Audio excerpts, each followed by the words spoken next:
시청자 여러분 반갑습니다. 지난 시간에 이어서 석유 정제 공정에 대해서 알아보겠습니다. 지난 시간에는 석유 정제 공정 중에서 크래킹에 대해서 소개를 하였습니다. 크래킹은 이제 열분해를 의미하는 거고요. 보통 이제 크래킹의 목적은 석유에 있어서 헤비 오일, 조금 무거운 석유, 중유 같은 것들을 이제 라이트 오일, 가벼운 오일로 바꿔줄 때, 보통 헤비 오일은 카본이 한 시 한 30 정도 되고요. 라이트 오일은 카본이 한 시 한 10개 정도 된다고 가정을 하면은, 이게 길이가 긴 그 헤비 오일을 이제 길이가 짧은 오일로 바꿔줄 때, 그때 이제 크래킹이라는 걸 씁니다. 당연히 카본 숫자가 이제 적기 때문에 더 이제 잘 타죠. 잘 타고 연료로서 효율이 높습니다. 한편 크래킹 같은 경우에서는 이제 크래킹의 종류에는 두 가지가 있다고 설명을 했는데, 보통 열을 줘서 하는 서멀 크래킹이 있고요. 그 다음에 촉매를 써서 하는 캐탈리틱 크래킹, 두 가지 종류가 있습니다. 보통 서멀 크래킹은 이제 석유화학 비즈니스 쪽에서 주로 에틸렌을 목표로 주로 사용하는 기술이고요.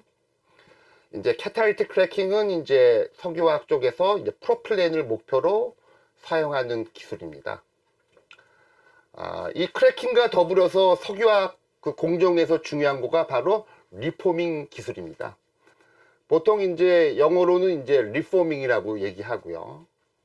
보통 이러한 리포밍 같은 거는 이제 크래킹하고 다른데, 크래킹을 다시 한번 살펴보면은 결과적으로 이 크래킹 기술이란 거는 A라는 물질을 길이가 짧은 A 프라임 또는 A 더블 프라임 이런 식으로 변환시키는, 예를 들어서 기술입니다.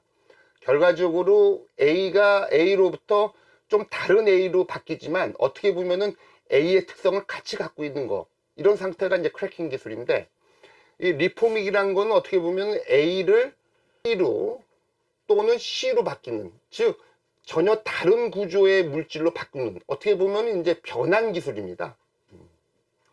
그래서 이제 크래킹하고 이제 대비가 되는 거고요. 그러니까 이러한 것들을 우리들은 이제 석유 정제 공정 중에서 리포밍 공정이라고 얘기하는데, 이 리포밍 공정은 크게 이제 네 가지가 있습니다. 그래서 이제 캐탈리틱 리포밍, 알킬레이션, 폴리메리제이션, 아이소메리제이션, 네 가지가 주로 사용되는 리포밍 공정의 이제 서브 캐테고리고요. 오늘은 그 캐탈리틱 리포밍에 대해서 이제 소개를 하려고 합니다.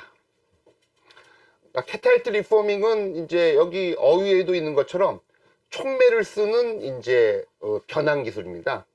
촉매는 보통 이제 플라티늄이라든지 레늄과 같은 기금속을 사용하고 있고요. 그 다음에 앞에서 얘기했던 크래킹은 보통 열로 또 분해를 시키는 거기 때문에, 크래킹 같은 경우는 온도가 보통 한 800도 정도에서 이제 진행을 합니다. 이 캐탈리틱 리포밍 같은 경우는 이제 촉매를 사용하기 때문에 변환되는 온도가 낮아서 보통은 이제 한 500도 근처에서 이제 변환이 됩니다.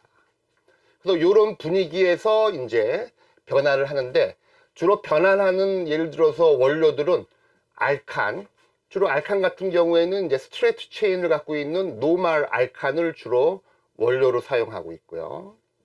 노말 카본의 이제 탄화수소를 이제 원료를 사용하고, 또는 이제 사이클로 알케인, 사이클릭 화합물들을 원료로 사용해서 변환을 시키게 됩니다. 보통 알케인이라든지 사이클로 알케인은 이제 화학 변환을 하게 되면은 스트레이트 체인에 더블 본드를 도입하는 이런 목적으로도 사용되고, 이제 브랜치도 형성될 수 있지만 주 목적은 아로마틱스. 아로마틱스는 앞에서도 몇 번 설명을 했지만은 벤젠, 톨루엔, 자일렌 등이 포함되는 석유화학 쪽에서는 아주 중요한 페트로케미칼입니다. 반복해서 설명드리겠지만은 벤젠은 나일론 6를 만드는 아주 중요한 조상이고요. 톨루엔은 폴리우레탄을 만드는 또 중요한 조상. 또 이제 자일렌은 이제 자일렌 중에서도 파라자일렌은 또 이제 피트라고 하는 고분자를 만드는 아주 중요한 조상이기 때문에 이 석유화학 비즈니스에서는 아주 중요한 역할을 하고 있습니다. 그래서 이러한 카탈리틱 리포밍을 통해 갖고는 주로 이제 아로마틱스를 주로 만드는 목표로 주로 사용되는 거고요.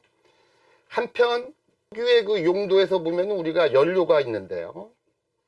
이 연료라는 거는 일단은 연소 대상이 되는 거죠. 근데 이제 연소가 되더라도 잘 타는 그 연료가 있고 잘 타지 않는 연료가 있습니다. 여러분들도 그 술갈비집에서 예를 들어서 숯에다가 기를 구워 먹을 때 좋은 숯은 아주 소리도 나지 않고 부드럽게 타 들어가는데 좀 질이 안 좋은 숯 같은 경우는 막 타면서도 예를 들어서 막 소리도 많이 나고 요란을 떱니다. 이것도 마찬가지예요. 그래서 석유도 연료로서 사용되는 경우에서는 이 석유가 아주 부드럽게 스무스하게 타줘야 돼요. 그거를 나타내는 척도를 우리들은 석유 쪽에서는 옥탄가라고 명명을 합니다. 여기서 이제 옥탄 레이팅인데요.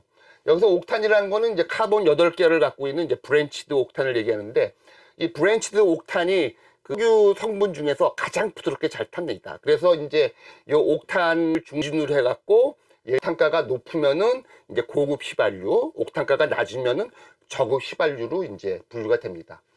그래서 보통 이렇게 그 캐탈리틱 리포밍 기술은 앞에서 설명했듯이 아로마틱스를 만드는 그 용도로도 사용되지만 휘발유든지 또는 뭐 경유 같은 경우에서도 옥탄을 레이팅, 옥탄가를 높이는 역할로 또 이제 사용되고 있습니다.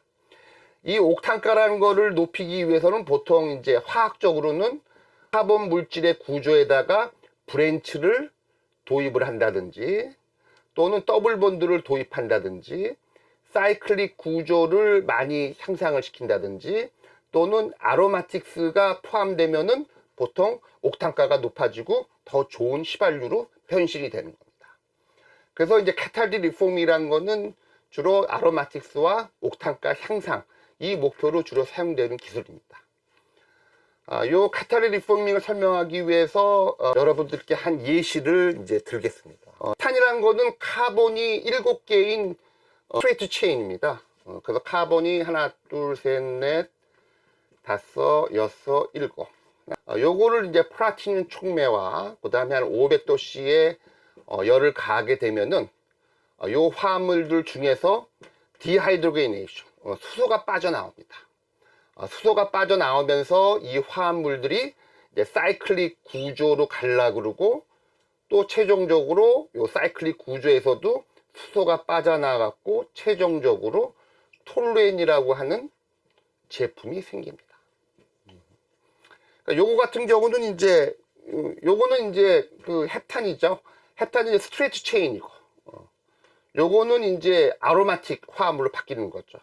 요게 앞에서 얘기했던 요거를 처음으로 A라고 얘기를 하면은 리포밍 기술에 의해서 전혀 다른 구조와 특징을 가지는 B라는 화합물로 바뀌는 요게 바로 이제 리포밍입니다. 요런 그 캐탈리틱 리포밍 공정 중에서는 적지 않은 양의 많은 이제 그 수소 가스가 이제 발생을 합니다. 요것도 이제 어떻게 보면 이제 요 캐탈리틱 리포밍의 중요한 이제 부산물이 되는 거죠. 요 수소는 우리 인간들이 버리지 않고요.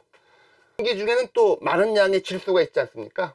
그래서 이러한 그 석유 정제 공정 중에서 부산물로 나오는 수소와 대기 중에 있는 질소와 반응시켜서 암모니아를 만듭니다. 요 암모니아는 그 비료의 원료이기도 하고요. 또 암모니아 같은 경우는 또 우리 대기 중에 있는 이산화탄소와 같은 걸로 반응을 해서 요소라고 하는 유레아라고 하는 중요한 또 이제 고분자의 원료 이런 재료가 나옵니다. 그래서 이제 이거가 바로 이제 석유화학 공정 중에서 사용되는 리포밍 기술을 여러분들께 소개하였습니다. 이상입니다.